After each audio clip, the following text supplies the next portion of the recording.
Почитувани, добар ден. Гостен во неделното интервју на Радио Слободна Европа е министерот за здравство, господинот Арбен Таравари. Господине Таравари, опозицијата досега ве обвинуваше дека состојбата во здравството е катастрофална, дека умираат деца на клиники, а повторно и снимува лекови во одредени клиники за најтешко болните. Што се помести кон подобро откако сте вие министар? Токму така, состојбата во здравството на вистина е катастрофално, меѓутоа не е катастрофално последните 7 месеци, бидејќи и да сакате еден совршен здравствен систем да го уништите за 7 месеци е невозможно. Значи, точно е тоа дека наследивме девастирано здравство и дегенерирано комплетно. И нормално невозможно е со магично стапче за 7 до 8 месеци да направите од македонско здравство тоа да биде норвешко или шведско здравство, тоа е невозможно. Меѓутоа ние правиме се што можеме и колку што можеме за да подобриме одредени работи.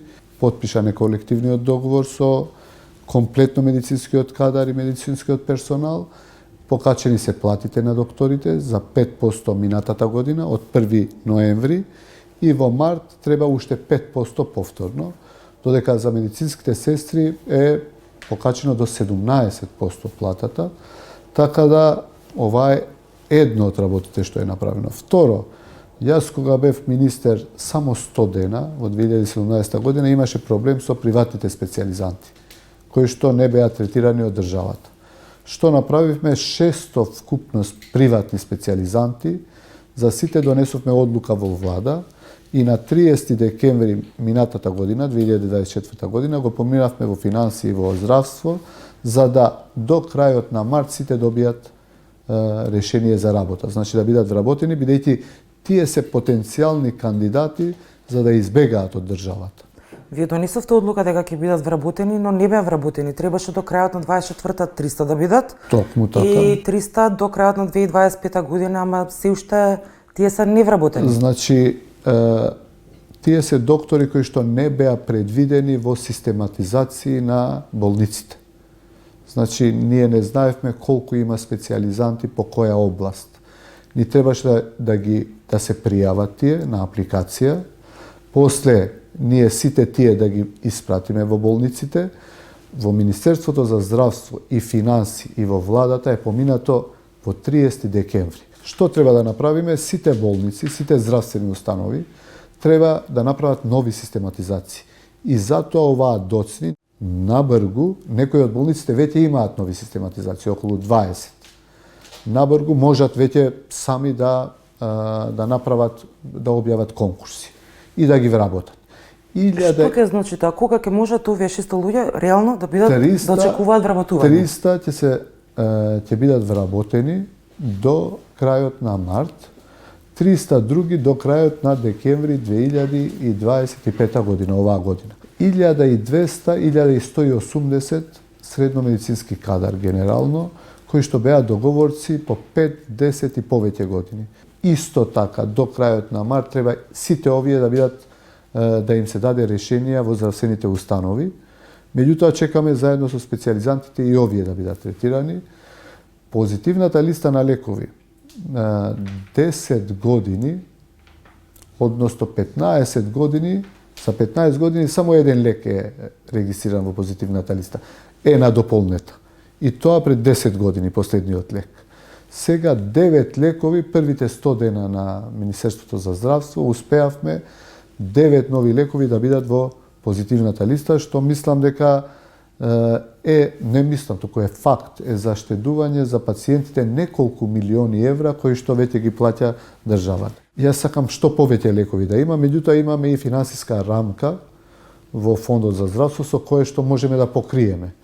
Размислуваме евентуално и ефтините лекови кои што коштаат помалку од 100 денари.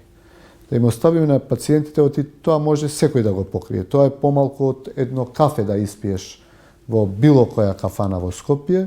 Тоа ни овозможува да заштедуваме пари како здравство и со тие пари да воведеме што повеќе лекови во позитивната листа. Значи 9 плюс 3 или 4 нови лекови. Исто така размислуваме во април или мај, се надевам, капитацијата за матичните доктори да порасне за околу 20 до 25%. Кога ќе стане 8 септември регионална болница? Па се надевам наскоро, ние работиме интензивно во подготвување на целата документација. Не само 8 септември, регионални болници ќе станат клиничката болница во Тетово, клиничката болница во Штип, клиничката болница во Битола и 8 септември. Кога зборуваме за регионализацијата на болниците, многу ваши претходници ветуваа дека, например, Штип и Битола ќе станат онколошки центри. Но беве 10 години подоцна, па и купена опрема за радиотерапија за болниот рак, таквото нешто не се случи ниту во Штип, ниту во Битола. Во што се разликува вашето ветување од она на вашите претходници? Видете, ние не е само Штип и Битола, идејата е и 8 септември да се дисперзира и идејата е цела онкологија да функционира слично на трансфузиологија. Значи, институтот, односно клиниката за онкологија и радиотерапија, да биде одговорна за сите центри, и во 8 септември, и во Битола, и во Штип, и во Тетово. Така би функционирало најдобро, под ист чадор да се сите. Како што функционира и трансфузиологија одамна во Македонија. Зошто велам дека е најлесно, бидејќи и докторите во Тетово, 8 септември, Штип и Битола би биле под надзор на клиниката, кај што се најкомпетентните доктори кои што ја работат таа патологија и би знаеле која терапија каде може да се даде слободно без никакви компликации, така да ваквата организираност на клиниката за онкологија со да речам филијали во овие градови би било најфункционално. Ќе видиме, времето ќе покаже дали ќе функционираат или нема да функционираат. Така, болниците низ натрешноста се со многу големи долгови. Еден од клучните проблеми зошто толку таложат долгови е непроменетиот ценовник за услуги од ФЗО. Како ќе го решите финансискиот проблем на болниците за тие да можат да ги нудат услугите кога велите дека се работи на дисперзација на здравствените услуги? Дефинитивно во вакви услови кај што имаме екзодус од Македонија, значи масовно одење на луѓето од Македонија, кога Македонија веќе е некаде измеѓу 1,5 и 2 милиони жители, сигурно помалку од 2 милиони, не многу повеќе од 1,5 милиони, треба да размислуваме за рационализирање во здравството. Што значи тоа? Ние добивме 3 сугестии за стратегија на македонското здравство. Едната беше од експерти од Европската Унија, која што ни ја презентира во Holiday Inn пред повеќето значителни фактори во здравството. Другото беше презентирање од експерти на Светска здравствена организација и третото го работат наши експерти, тукашни македонски. И сега треба да ги споиме трите во едно. Зошто велам имаме луксузно здравство во моментот? Невозможно е во Струга и во Охрид, кои што се 7 километри еден од друг, овие два града, да имаме 7 болници. Невозможно е Тетово и Гостивар, кои што се 25 километри, односно 20 минути, патување со кола или 30 минути, да имаат две огромни болници кај ќе се третираат и педиатрија, и ортопедија, и хирургија, и гинекологија, и вакви повеќе болници низ државата, кои што градови, кои што им се 20-30 километри, а две огромни болници. Ние мора долгорочно да размислуваме. Тоа е во сегментот на рационализацијата, на што правиме со долговите на болниците, кои што до сега се сериозно наталожени и милионски суми се. Долговите токму така, повеќето болници за жал се задолжени. Единствено решение е евентуално да се изнајде решение како да се избришат тие долгови, бидејќи исплатата на тие долгови со овие буџети што им даваме, со ист буџет или малце повисок буџет, тоа е скоро невозможно. Долговите пак се вртат тука се од институција во институција. Нема друго решение, освен директорите кои што добро менаџирале реално, искрено, и не се тие болници многу задолжени. Таму кај што директорите директорите сега. Работеле многу повеќе отколку што добивале од фондот. Реално се наталожуваат долгови, така да треба да се изнајде решение. Ја мислам дека едно од можните решенија може би и кога ќе направиме стратегија и да размислиме да почнеме од почеток. Тоа значи дека ќе има промени или нема да има промена на ценовникот за услуги што доаѓа од фондот? Мораме да направиме бидејќи уште повеќе ги задолжиме болниците. Бидејќи со тие пари што ги дава фондот на болницата, а болницата дава услуга која што пред 10 години била многу поевтина и сега нормално е многу поскапа во било која приватна ординација, е невозможно да не се задолжува болницата. Така да мора да се коригираат цените на услугите кои што ги даваат болниците, а го плаќа фондот. Кога сме кај болниците од унатришноста, Кичова, Струјмица, Штип, зошто се поместуваат роковите за овие болници кои што се тука во изградба со години? Не се поместуваат, туку бараме најдобро можно решение за да ги започнеме работите во овие болници. Заедно со владата, па и Министерството за здравство веќе има заинтересирани, да речам, поголеми корпорации кои што би сакале да влезат во Македонија и да ги изградат овие болници. Значи размислувате за јавно-приватно партнерство во овие болници? Не јавно-приватно партнерство, туку да видиме евентуално како задолжување, меѓутоа долгот да почне да се наплатува откако да бидат изградени овие болници. Меѓутоа се уште немаме едно конечно решение. Затоа ви велам, во буџетот не се предвидени, бидејќи невозможно беше да најдеме средства за да ги изградиме и се обидуваме да најдеме решение со кое што би почнале да ги изградиме, а би ги плаќале многу подоцна. Министре, вие сте дел од оваа влада како лидер на Алијанса за албанците. Откако Тетовскиот суд донесе одлука, дали вашиот сопартиец Зијадин Села е сега лидерот на Алијанса за албанците, односно на која партија сте лидер сега вие? Не, ние продолжуваме, значи сега оди во апелација, продолжува комплетно партијата функционира и 80% од членството и повеќе од 80% од членството се во Алијанса за албанците.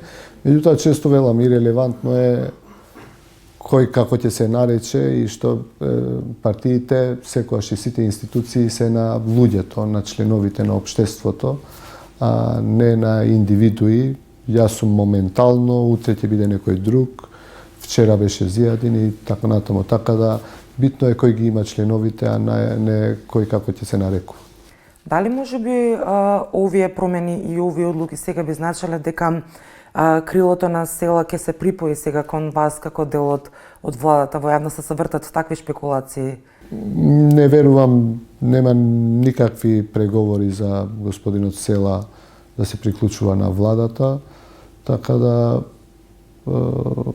господинот Села веќе е многу близок на господинот Ахмети и ја мислам дека поголеми се шансите да бидат дел од ДУИ и да се спојат со ДУИ, отколку да бидат дел од владата. Има некои најави дека сите партии од коалицијата Вреди, односно Влен, ќе се спојат во една партија. Дали може би тоа ќе биде решението за состојбата во која што сега се наоѓате со господинот Села? До локалните избори сигурно нема да има спојување на Влен. После локалните избори веќе сме размислували и сме зборувале за тоа, може би и може да се случи евентуално спојување на сите 4 партии во една партија. Меѓутоа оваа нема врска со господинот Села. Кога ги спомнате локалните избори, дали веќе се разговара, има предлози за кандидати на Вреди за локални избори, во кои градови размислувате да се вклучите во трката за избор на градоначалник? Секако дека веќе се зборуваат, веќе и правиме одредени анкети за одредени имиња во повеќето општини кај што мнозинство, односно има шанси албанците да победат, повеќе се албанци, размислуваме за потенцијални кандидати. Меѓутоа се надевам кон крајот на март ќе излеземе и со предлози кои би биле нашите кандидати во одредени општини за идни градоначалници. Ќе настапувате повторно како коалиција или ќе одите сами као партија во трка? Не, повеќето во урбаните општини јас се надевам дека ќе имаме единствени кандидати, секако. Во руралните општини можеби може да одат ако има тројца добри кандидати. Така да за советничките листи размислуваме и анализираме се уште. Побаравте уште една година за уставни измени. Претходно тврдевте дека за 6 месеци ќе бидат донесени. Сега велите дека очекувате за уште една година, барате рок. Има ли гаранција дека измените на вистина ќе се случат во овој рок? Што очекувате да се смени за една година? Јас гледам дека премиерот Мицковски е подготвен и сака да ги започнеме преговорите што поскоро, бидејќи тоа е некаква надеж за луѓето кои што живеат тука. Нормално дека ние како Влен инсистираме и ќе продолжиме да инсистираме. Меѓутоа, секогаш мора да се убеди и ВМРО, бидејќи без ВМРО не може да се случат уставните промени. Значи, невозможно е, нема формула која што може да ги направи уставните промени без тоа да има согласност од ВМРО. Колку што гледам, премиерот е подготвен, меѓутоа бара некаква гаранција. Дали тоа ќе биде од Софија, Брисел или Вашингтон, тоа е ирелевантно, меѓутоа дека ова е последно условување за Македонија, дека е претерано со условувања за Македонија и за НАТО и за Европска унија, тоа е непобитен факт. Меѓутоа, повторно ние мораме да изнајдеме некакво решение и да размислиме сериозно дека не е убаво за Македонија да остане во група со Босна, Косово и Македонија, да бидат три држави од Западен Балкан кои што не ги почнуваат преговорите и некако ќе се обидуваме како Влен и како дел од владата да го акцелерираме овој процес и да се обидеме што побрзо да се направи нешто, да се тргне од оваа, да речам, статус-кво ситуација. Ви благодарам за разговорот. Ви благодарам за можност. Вам, почитувани, ви благодарам што го следевте неделното интервју на Радио Слободна Европа. До гледање.